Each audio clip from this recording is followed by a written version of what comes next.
क्या देख रही है लाडो? कुछ नहीं पापा, बस अपने घर को देख रही हूँ, लेकिन अब ये घर पराया हो जाएगा। ना लाडो, ऐसा नहीं कहते। ये घर तेरा था और हमेशा तेरा ही रहेगा। पापा, वो पंडित जी से बात हो गई क्या? हाँ, पंडित जी ने शाम को आने को कहा है। ठीक है पापा जी। ये कहानी है राम भरोसे और उनकी बेटी लतिका की। राम भरोसे चंपक नगर गाँव के मुखिया थे। वो बड़े ही नेक दिल और दयालु थे। चंपक नगर के सभी लोग उनका बड़ा सम्मान करते थे। राम भरोसे की एक ही बेटी थी, लतिका, और वो भी अपने पिता की तरह बड़ी संस्कारी और नेक दिल थी। लतिका बड़ी हुई तो राम भरोसे ने उसका रिश्ता तय कर दिया। लड़का शहर की एक बड़ी कंपनी में काम करता था और फिर उसी शाम। अब तो जल्दी से बढ़िया सा मुहूर्त निकाल दीजिए आप बस। हाँ, मैं घर से ही सब कुछ देख परख कर आया हूँ। 15 जून को बड़ा शुभ मुहूर्त है शादी के लिए। क्या इसी जून में? पर पंडित जी, तब तो बड़ी भयंकर गर्मी होगी। हाँ, होगी तो सही, पर मुखिया जी, इसके बाद कम से कम 6 महीनों तक कोई अच्छा मुहूर्त नहीं है। अरे नहीं, राकेश के घर वाले इतना इंतजार नहीं करेंगे।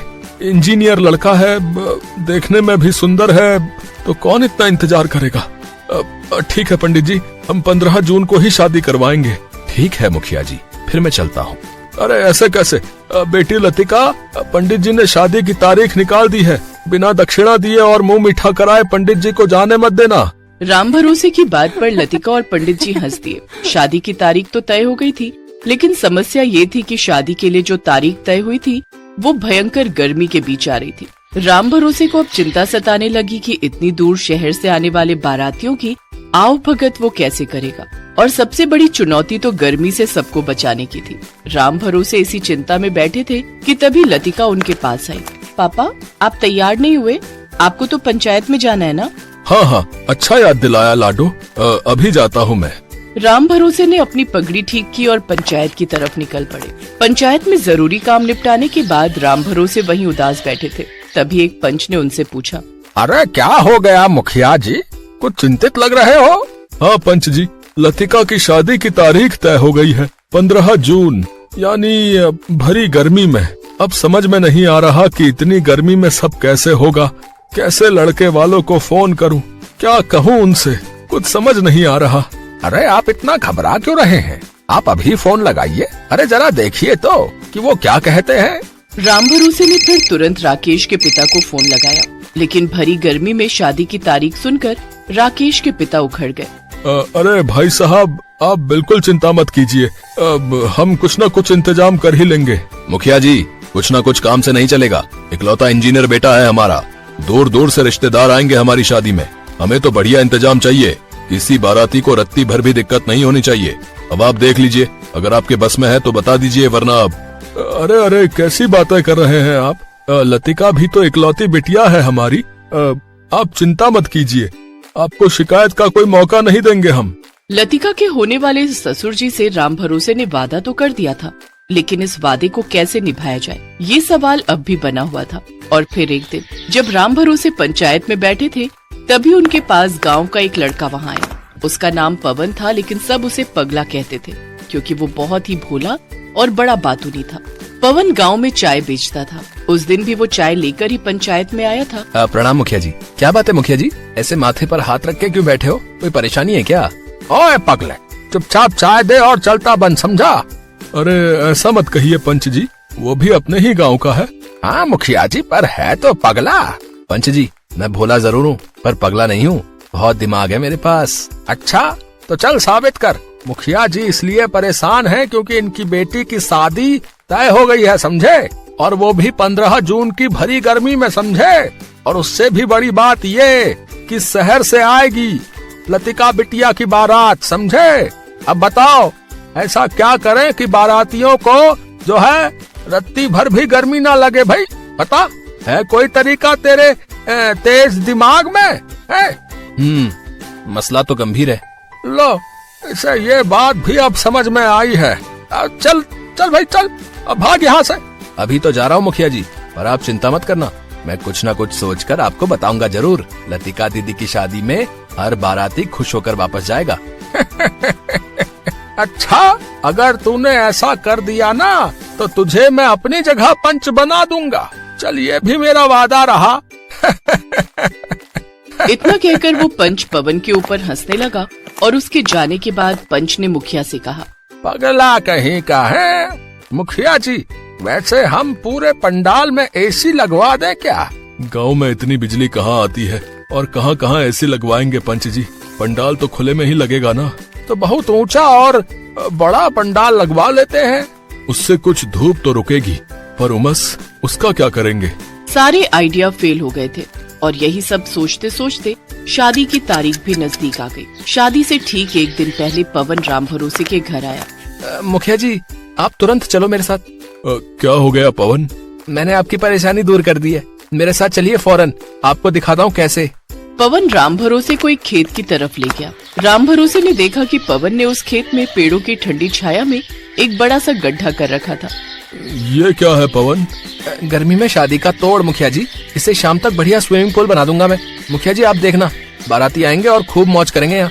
पवन की बात सुनकर राम भरोसे के चेहरे पर मुस्कान आ गई। अब उन्हें वाकई कोई चिंता नहीं थी। अगले दिन शहर से बारात आ गई और आते ही राम भरोसे ने सबको वो बड़ा सा स्विमिंग पूल दिखाया जो ठंडे पानी से लबालब भरा हुआ था। भारी गर्मी से परेशान बाराती उसी वक्त उस पूल में कूद पड़े और जमकर मजे करे। लतिका की शादी धूमधाम से हुई और सारे बाराती खूब खुश हुए। मान गए पापा जी, इस भीषण गर्मी में क्या तोड़ निकाला आपने। बेटा राकेश, ये पवन है, इसी का कमाल है ये। पूरा गांव इसे पगला कहता है, पर पवन ने साबित कर दिखाया कि वो कितना समझदार है। अब हाँ भाई पवन, मुझे भी अपना वादा याद है। अब तुम जो है मेरी जगह पंच बनोगे भाई। नहीं नहीं पंच जी, मैं तो पगला ही ठीक हूँ, आप संभालो अपने पंच का पद, मैं तो चला। अरे पर कहाँ? अरे मुखिया जी, बारातियों ने खूब मजे ले लिए स्विमिंग पूल के, अब हमारी यानी कि घरातियों की बारी है भाई।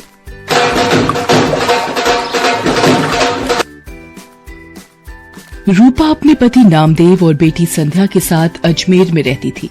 पति की नौकरी भी ठीक थी, 2 कमरों का अपना मकान भी था। रूपा ने संध्या को भी अच्छे स्कूल में डाल रखा था। नामदेव भी रूपा और संध्या की खुशी का ख्याल रखता था। सब कुछ ठीक चल रहा था, पर अचानक मानो रूपा की खुशियों को किसी की नजर लग गई। नामदेव को दोस्तों के साथ खाने पीने की आदत पड़ गई।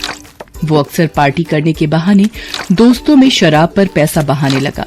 नामदेव रोजाना आधी रात तक नशे में चूर घर लौटता था। एक दिन, आपने लौटने में बहुत देर कर दी। आप रोजाना शराब पियोगे तो आपकी सेहत को नुकसान होगा। मुझे उपदेश मत दे और मेरी डॉक्टर बनने की जरूरत नहीं है, ठीक है ना? मैं अपने दोस्तों के साथ जाता हूँ, तो तुझे क्यों तकलीफ हो रही है? मैं रोज पीऊंगा, तुझे यहाँ नहीं रहना तो चले जाए यहाँ से, चल।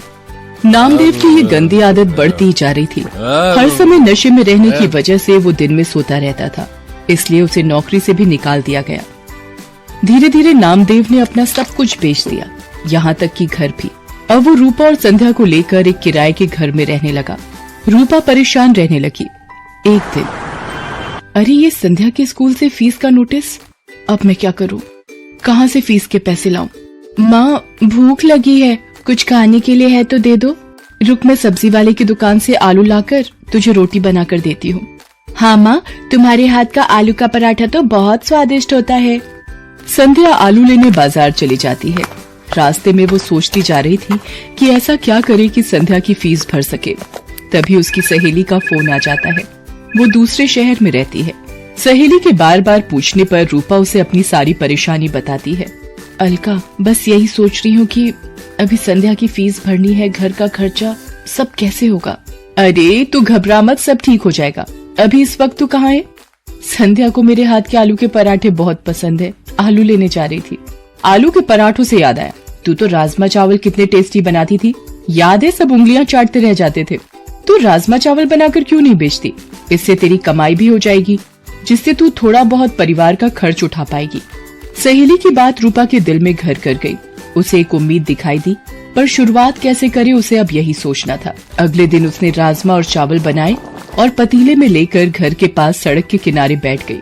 पूरा दिन धूप में वो बैठी रही, पर किसी ने भी उसके राजमा चावल नहीं खरीदे। शाम को वो घर आ गई। उसके राजमा चावल बिल्कुल भी नहीं बिके। वो घर आकर रोने लगी। मैं क्या करूं भगवान, मैंने कोशिश की पर कामयाब नहीं हुई, मुझे हिम्मत दो भगवान। माँ, जब मैं कभी परीक्षा में अच्छा नहीं करती तो तुम ही तो मुझे कहती हो दोबारा मेहनत करूं। आप भी कल दोबारा कोशिश करना माँ। मेरी बेटी कितनी समझदार हो गई है। तू ठीक कह रही है। मैं एक बार और कल कोशिश करूंगी। रूपा अगले दिन दोबारा राजमा चावल बनाती है। पूरा दिन एक भी ग्राहक नहीं आता। रूपा निराश हो जाती है। आज भी कोई ग्राहक नहीं आया। लगता है मुझे ये काम बंद करना पड़ेगा। अब आपके पास कुछ खाने को मिलेगा? यहाँ आसपास की खाने की दुकानें बंद हो गई हैं। आपको यहाँ देखा तो मुझे लगा कि यहाँ कुछ खाने को मिल जाए शायद। जी, राजमा चावल की प्लेट है मेरे पास। भूख में तो सब कुछ अमृत है। एक प्लेट कितने की है? जी 20 रुपए। क्या बात है, राजमा चावल तो बड़े ही स्वादिष्ट बने हुए हैं। आपको पहले तो कभी नहीं देखा यहाँ। क्योंकि मैं पहले कई बार आया हूँ इधर। जी अभी शुरू किया है। ये लो आपके 20 रुपए। पूरा दिन बीत जाने के बाद एक प्लेट ही बिकी थी रूपा की, पर इस एक प्लेट के पैसों ने उसे हिम्मत दी थी। रूपा अगले दिन राजमा चावल लेकर ही बैठी थी कि पिछली रात वाला ग्राहक दोबारा आया। आपने पहचाना मुझे? कल आपके राजमा चावल बहुत स्वादिष्ट लगे तो मेरे पार्टनर दोस्त को भी खिलाने आया हूँ। आप 2 प्लेट बना दीजिए। अभी बना देती हूँ साहब। धीरे धीरे 1 से 2 व्यक्ति देखते देखते अब रूपा के पास ग्राहक आने शुरू हो गए थे। रूपा कमाए हुए पैसों से संध्या के स्कूल की फीस भरना चाहती थी, पर एक दिन ये ट्रंक में क्या छुपा रही है? दिखा जरा मुझे।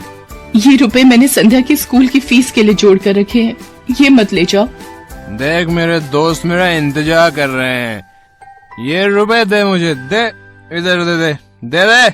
नामदेव रुपए छीन कर ले जाता है। रूपा रोने लगती है। वो सोचती है ऐसे तो ये सारे कमाए हुए पैसे शराब में उड़ा देंगे। मुझे कुछ रुपए संध्या के भविष्य के लिए भी जोड़ने होंगे। धीरे धीरे रूपा का काम चल जाता है। वो एक ठेला किराए पर ले लेती है और अब वो ठेले पर राजमा चावल बनाकर बेचने लगी। समय बीतता गया। रूपा की जिंदगी 15 साल आगे चली गई। संध्या भी पैसों की कमी के कारण 10वीं तक की पढ़ाई कर पाई। वो भी अब माँ के काम में हाथ बटाती थी। रूपा मेहनत करते करते थक गई थी, पर उसकी एक जिम्मेदारी अभी बाकी थी। वो थी संध्या की शादी। एक दिन रूपा की वही सहेली जिसने फोन पर बात की थी रूपा से मिलने आती है। आज तुझे इतने सालों बाद देखकर मेरे आंसू नहीं रुक रहे। मेरी प्यारी सहेली रूपा, ये तूने अपना क्या हाल बना लिया है। गरीबी के थपेड़े तेरे चेहरे पर आई झुर्रियों में बयान हो रहे हैं। अरे तू बैठ अलका, संध्या से मिल। ये मेरी बेटी संध्या है। संध्या, ये मेरी मेरठ वाली सहेली अलका। अलका मौसी, माँ आपको बहुत याद करती हैं। रूपा, मैं इसलिए तेरे पास आई थी कि एक अच्छे घर का रिश्ता है। संध्या भी वहाँ खुश रहेगी। अलका, अगर मेरी ये जिम्मेदारी पूरी हो जाए तो मेरे लिए बहुत खुशी की बात है। ठीक है, फिर मैं बात कर लेती हूँ लड़के वालों से। रूपा को तसल्ली हो जाती है कि संध्या की शादी हो जाएगी। एक गरीब बेटी की शादी करना गरीब की सबसे बड़ी चिंता होती है। रूपा की सहेली अलका रिश्ता पक्का कर देती है। रूपा को ये था कि संध्या की शादी के लिए पैसे जोड़ने हैं, इसलिए वो सुबह जल्दी जल्दी उठकर ज्यादा खाना बनाने लगी। सुबह से लेकर रात तक ठेले पर खड़े रहना। एक दिन रूपा को चक्कर आता है और वो गिर पड़ती है। संध्या चिल्लाती है, माँ आंखें खोलो माँ, मैं अभी डॉक्टर को बुला कर लाती हूँ। I am sorry, she is no more. Body से ज्यादा काम लिया है इन्होंने। कमजोर शरीर ये झेल नहीं पाया, इसलिए बीपी बढ़ गया और हार्ट अटैक आ गया। संध्या की तो मानो जिंदगी ही रुक गई। उसकी माँ चली गई। वो बिलक बिलक कर रोने लगी। तभी नामदेव आ जाता है। वो भी मरी हुई रूपा के आगे रोने लगता है। संध्या उसे कहती है, बापू, मेरी माँ के शरीर को हाथ मत लगाओ। आज आपकी वजह से मेरी माँ इस दुनिया से चली गई। मुझे माफ कर दे मेरी बच्ची, मैंने ये क्या कर दिया प्रभु। रूपा, मुझे माफी मांगने का मौका भी नहीं दिया तूने। मेरे पापों के कारण तू चली गई। संध्या माँ की याद में दिन भर उदास बैठी रहती थी। नामदेव भी अब संध्या की चिंता में परेशान रहता था। वो कोई काम ढूंढने भी क्या जाता।